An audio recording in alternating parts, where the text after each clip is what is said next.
আসসালামু আলাইকুম, welcome back to my channel Medina lifestyle. তো আজকের রান্না বান্নাটা সকাল থেকেই শুরু করলাম। এখানে ছোলার ডালটা ভিজিয়ে দিয়েছি, আলু কুচি করে কেটে নিয়েছি, লঙ্কা, পেঁয়াজ, আদা, রসুন সব আমরা মিক্সিতে মিক্স করে নেব। আলুটাকে এখানে ধুয়ে নিচ্ছি।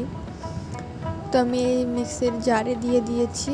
এটাকে এবার আমরা পেস্ট করব হালকা জল দিয়ে আর কিছু মশলা দিয়ে। তো আমাদের এখানে এটা মিক্স করা হয়ে গেছে। তারপর আমি কড়াইতে তেল দিয়ে দেব পরিমাণ মতো।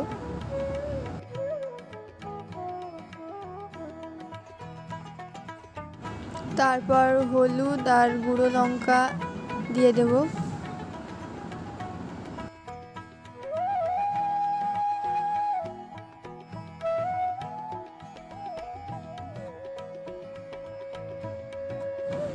তারপর এখানে আমি কেটে রাখা আলুগুলোও দিয়ে দেব, দিয়ে লাল লাল করে ভেজে নিতে হবে।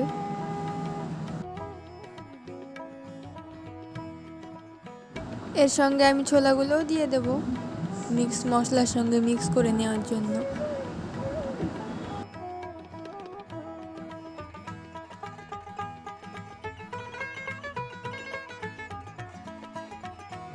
এবার যে মিক্স করা মশলাটা আমি এখানে ঢেলে দেব।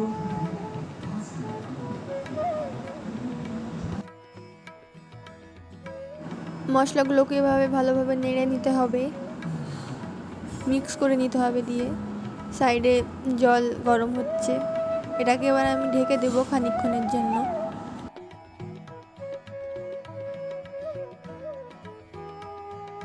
তারপর জলটা মরে যাওয়ার পর এরকম দেখাচ্ছে তরকারিটাকে। তো ভালোভাবে নেড়ে এবার গরম জলটা দিয়ে দিতে হবে এখানে।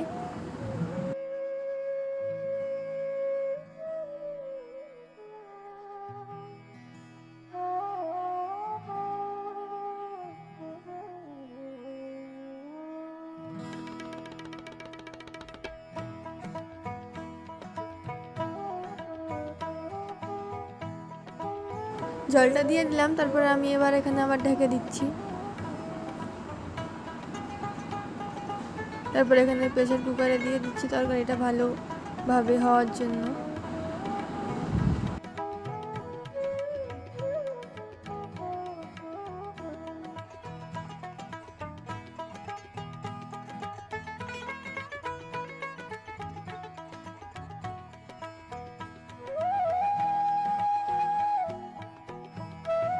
দুটো সিটি মারার পর এরকম আমার তরকারিটা হয়েছে কমপ্লিট।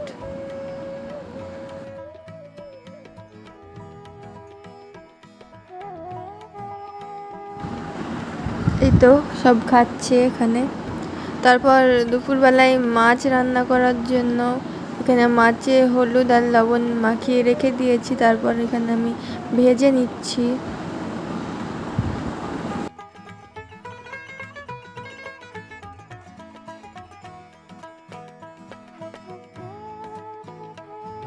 তো এখানে মাছটা ভাজা হয়ে গেলে আমরা তুলে নেব।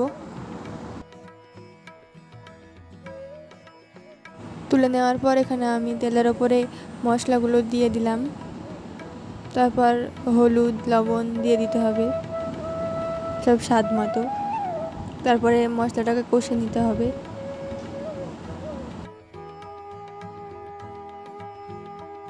হালকা করে জল দিয়ে দিলাম যেন মশলার গন্ধটা না থাকে, তাই।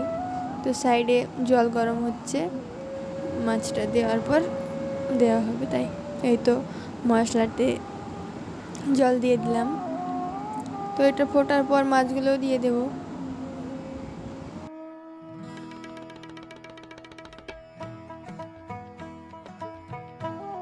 এখানে আমাদের মাছ রান্না কমপ্লিট। তো আমাদের ভিডিওটি আজকে এই পর্যন্ত। ভালো লাগলে একটি লাইক করবেন। দেখা হচ্ছে নেক্সট ভিডিওতে। আল্লাহ হাফেজ, সুস্থ থাকবেন, ভালো থাকবেন।